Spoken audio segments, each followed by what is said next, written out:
This is Daily Armenia, ＳivilNet's daily news digest. Here's what's making headlines in Armenia today.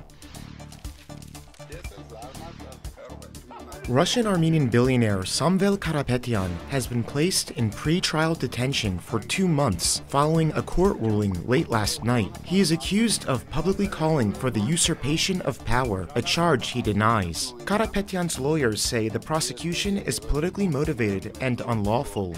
According to attorney Liana Gasparian, the alleged offense normally carries a fine or community service, not jail time. The legal team plans to appeal the court's decision. The controversy began after Karapetyan, owner of the Tashir Group, accused the Armenian government of launching an anti-church campaign. On Tuesday, he said he would intervene in his own way to stop it, a statement authorities interpreted as a threat. Prime Minister Nikol Pashinyan has said the church should elect a new leader and that these steps are necessary for national security. Families of missing persons have blocked Yerevan's Bagramyan Avenue in both directions since yesterday afternoon to protest the sudden dismissal of Armen Abazyan, the director of Armenia's National Security Service. Abazyan, who led the NSS since 2020, was also the head of the Government Commission on Missing Persons. For many of these families, he was a crucial ally. They say he had promised to stay with them until the end and fear that his removal will stall or even halt efforts to locate and identify their missing loved ones, many of whom disappeared during the 2020 war with Azerbaijan. The families are demanding a meeting with the new interim NSS director, Antranik Simonyan. Other high-level officials have already visited the protest site, including the deputy police chief and NSS counterintelligence chief, but so far, talks have not eased the standoff. Pashinyan addressed the issue in parliament, insisting the leadership change would not impact the ongoing work on missing persons. He emphasized that the NSS operates as an institution, not based on individuals. However, several media outlets have reported that Abazyan's dismissal may be linked to the high-profile arrest of the billionaire Karapetyan. According to those reports, Abazyan allegedly refused to take part in a crackdown against Karapetyan. Pashinyan denied any insubordination, stating that the NSS chief could not have disobeyed his instructions. Armenia is currently investigating the cases of roughly 1,200 missing persons, including nearly 200 soldiers still unaccounted for since the 2020 war.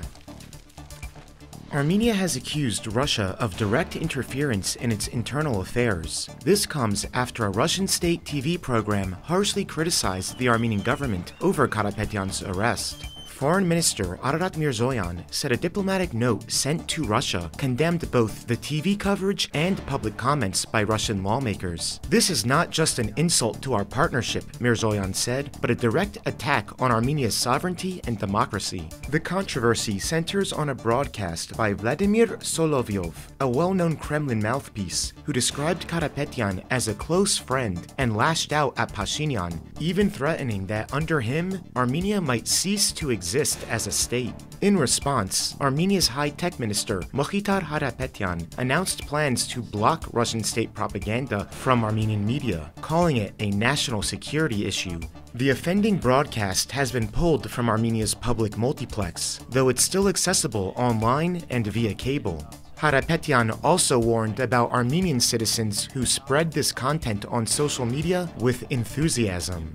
Boris Navasartyan, honorary head of the Yerevan Press Club, called the continued airing of Russian state TV in Armenia a farce, arguing it's time to cancel the bilateral media agreement between the two countries. That agreement, renewed in 2021, requires both sides to avoid hate speech on public TV, but Armenia says Russia has repeatedly violated it. A similar protest occurred in January, when Russian TV echoed Azerbaijani territorial claims and threatened Armenia over its growing ties with the EU.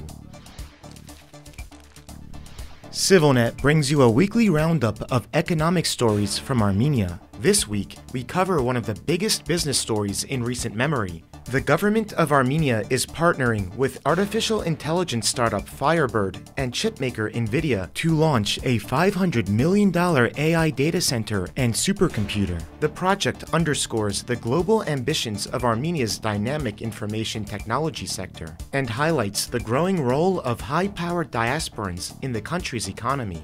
In addition, we cover the economic damage caused by the temporary influx of gold re-exported from Russia through Armenia. This has given the illusion of growth without making a substantive impact on the economy and has already mostly subsided due to changes in export regulations. For details, check out the broadcast link in this video's description.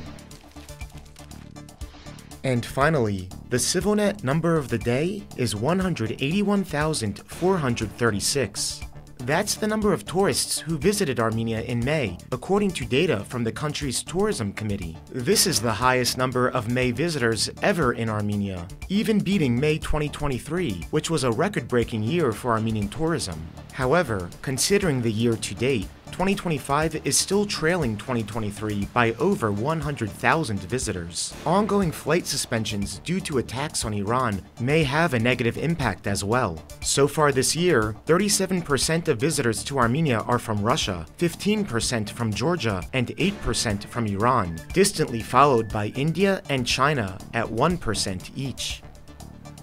And as always, please follow CivilNet for the latest news and independent reporting from our contributors on the ground here in Armenia.